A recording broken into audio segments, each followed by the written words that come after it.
So 6 former Love Island stars band together to speak up against the show and their producers. And what they say is quite shocking. Hey guys, it's Murad Merali. Hopefully you guys are doing well today. If you haven't already, what are you doing with your lives? Don't be a pagan. Click that button and subscribe to my channel. Subscribe to my channel for daily consistent content. And follow me on my Instagram, please, Murad_Merali. My Instagram is in the handle below in the description box. Now, this particular article has been resurfacing and surfacing in the last day or two. A lot of people have DM'd it to me personally, but I've already read it just out of natural interest because it did spark my interest, where we are having 6 former Love Island stars way back from even 2016 to 17, 18, and the current season and the latter ones where people are the old seasons and the latter ones where people are forming together, banding together to speaking up against Love Island and the producers for making them and putting them and forcing them into being situations that were very uncomfortable for them but were entertaining for us. And if these situations are true, I do believe that Love Island won't be around for a very long time. I feel like probably it won't last after the season, even though it's probably the biggest money maker on that channel. From what they're saying, it is quite shocking. So we're going to get straight into this article where we basically have six former Love Island stars who've literally criticized the Love Island bosses, with the one revealing that he even felt suicidal after leaving the show. Marlon, 23, Josh Denzel from 26, Adam Collard, who's 22, have all spoken out alongside this year's Islander, Callum, who left literally the first one to leave. Now the fact that he has also spoken up about it, I do find it quite shocking because he wasn't there for that long. But obviously, just because we aren't there doesn't mean that things aren't going on behind the scenes. And also Paul Knops. Now if you don't know Paul Knops, he coupled up with what's her face again? What is her face? And also Alex Miller, 28. They claim that the bosses were pulling the strings behind the scenes, which left them feeling very depressed. Their claims come after Love Island bosses revealed that they had evolved their aftercare processes following obviously the deaths of Sophie, Graydon and Mike. So they have obviously, spoken up about this stuff, and simply because Love Island have really received and spoken up about the aftercare that they have now evolved and created following the deaths of these two. Marlon appeared on the same show as Sophie and claimed that the bosses orchestrated the main events on the show. She says, "We were like performing monkeys for them. I remember even crying a bit," which I find quite sad. Josh Denzel, who obviously appeared with Georgia, admitted struggling with negative comments online after he dumped Georgia. He said, "I think as long as ITV are making a good TV show, they don't care. If I'd left then, I'd have been in a very, very bad situation." Meanwhile, Adam Collard, now this I find to be very shocking. Adam Collard says he was told to steal someone's girlfriend and become a bad boy figure or be axed from the show. He said, "They interviewed me. They knew my personality and then they put me in a villa and said, you've got 48 hours to steal someone's girl, otherwise you're gone." This now kind of makes sense because one could also argue, well, he was being a bit of a waste man to Rosie. He was smiling in her face. He was acting like a bad boy, acting like stealing somebody. And lo and behold, what he's now come out and saying is that he was told to do all that. He was told to steal someone's girl. He was told that he was given 48 hours and that if he wasn't acting the way that the bosses want him to, that bad boy impression, that he'd be axed from the villa and be thrown away. So he was essentially being told and being forced to act in a particular way, and if he wasn't given, and he wasn't, then unfortunately he was obviously going to be axed from the show. So this in itself creates this kind of dictatorship behavior where it proves to be very troublesome on the mind when you're in the damn villa, let alone when you're out here, but also when you're in, because you're acting this way, you're being destructive to other individuals, you're harming other individuals because people are telling you to do so. So in that kind of way, it creates a chain of a bad reaction. And then you obviously have Rosie saying that he was bad and everything, speaking bad about him to create more press from the show, when lo and behold, Adam himself was told to act this way, which only reflects that all this authenticity that we think we're seeing, we're not seeing at all. Now granted, every reality show is fixed to an extent, but for this type of information to be coming out, I do find it to be quite shocking. It's just like, wow. He claims he was told he would get a lot of bad press, but if he could cope with this mentally, it would do his career a world of good. Now for the world to hear that is shocking, considering the last two people who died, you know, who were related from the show. The producers themselves told Adam Collard that if he could deal with all the bad press, then it would be good mentally. They were just saying if you could deal with it, then go for it. They weren't even being considerate of the fact that he was going through so much, forcing himself in this. He was saying, you know what, if you can deal with the bad press, let's just go for it. Alex Miller entered the show in Casa Amor in Series 4 and had a short romance with Megan before leaving and returning to his construction job. He said, "I'll be driving to work, contemplating ending things. Love Island producers got in touch and put me back in touch with a psychiatrist."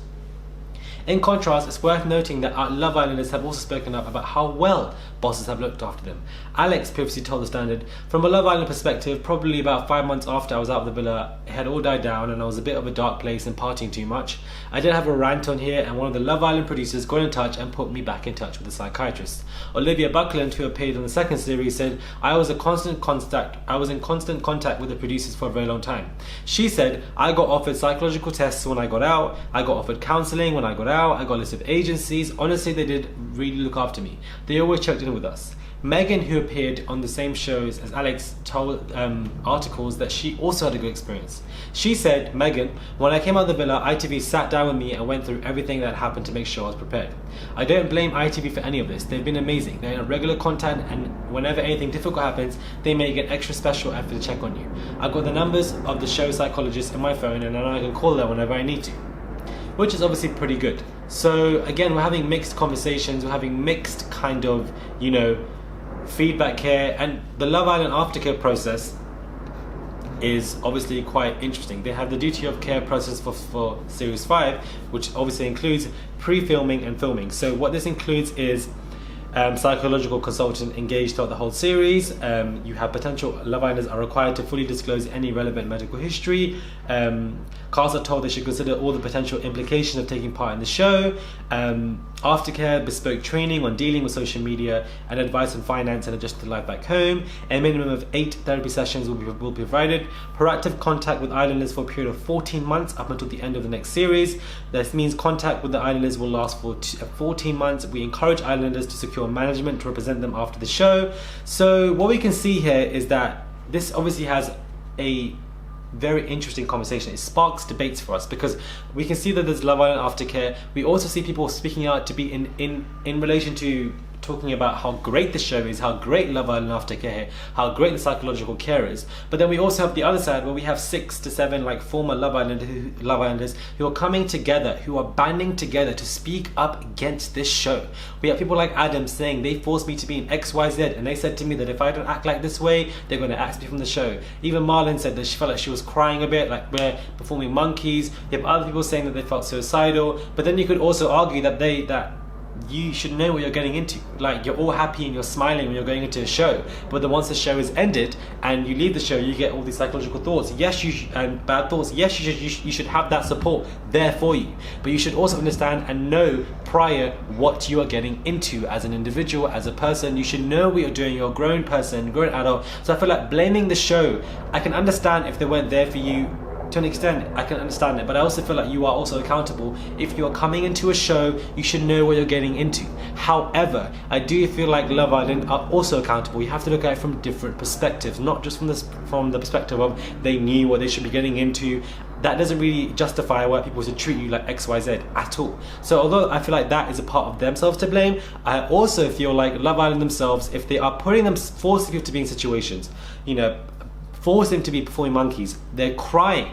People like Adam are being forced to play the bad boy position, and if he's not, he's axed. Curating and forcing them to be in situations that are entertaining for us can be very damaging for them because they essentially are becoming performing monkeys for us. Love Island is their biggest show, their biggest money maker, so obviously it makes sense that they will do their absolute most to make sure that we are getting entertained content, and by us getting entertained content, they'd put them in forced conversations, forced situations, and you know, it can be very unfair and unjust. But again, I'm split on this because we do have other Love Islanders who are speaking up in positive affirmations. Lest we forget, when Yewande left the villa, she said herself that the show is very organic. They put you in situations, but everything else follows suit by itself. So perhaps they treat people differently. I don't know. We all can already deny. We obviously all can admit, that there already is a colorism and racism issue, and you know there obviously is an issue with these particular cast members. But I feel like there's like a Black Mirror-esque kind of situation here, where you have all these people begging for popularity because we have all these people who already are big on social media. They come into the show, they come into the system, they get popular, then they leave, and then all this comes and hits them, and it becomes crazy. That let me know what you guys think. What are your thoughts on this whole new article, this whole new situation, this whole new story? Yet again, another video related to Love Island in terms of like another scandal, another issue. The fact that we are having Love Islanders, former ones, banding together and speaking up against the show is really causing ruptures in the show, ruptures in the audience, and I don't feel like the show is going to carry on if we keep on having this going on. One could also argue that it's not really a Love Island issue, it's a social media issue. And I think that's a very important point to make as well, because we don't really have these issues going on with Big Brother. And both Big Brother and Love Island are somewhat built on the same paradigm and same construct. They have the same kind of, flows in terms of contestants and what we were watching it. When Big Brother was going on, we didn't really see so much scrutinization when they came out, if we hated them or liked them as much. So that in itself I feel like is a very good point, that perhaps it isn't a Love Island issue after all. Perhaps it's just a social media issue, and that really and truly these social media apps, Twitter, Instagram, need to clamp down massively on negativity. If anything is negative and it's unwarranted for no reason, for absolutely no reason, then the comments should not even be there. They should be filtered out, deleted automatically, stuff like this that can really harbor people's mental health. So that in itself I feel like needs to be taken into consideration. Do follow me on my Instagram at Murad_Morali, and subscribe to my channel. Click that button for daily consistent content, and I'll catch you guys soon for another video.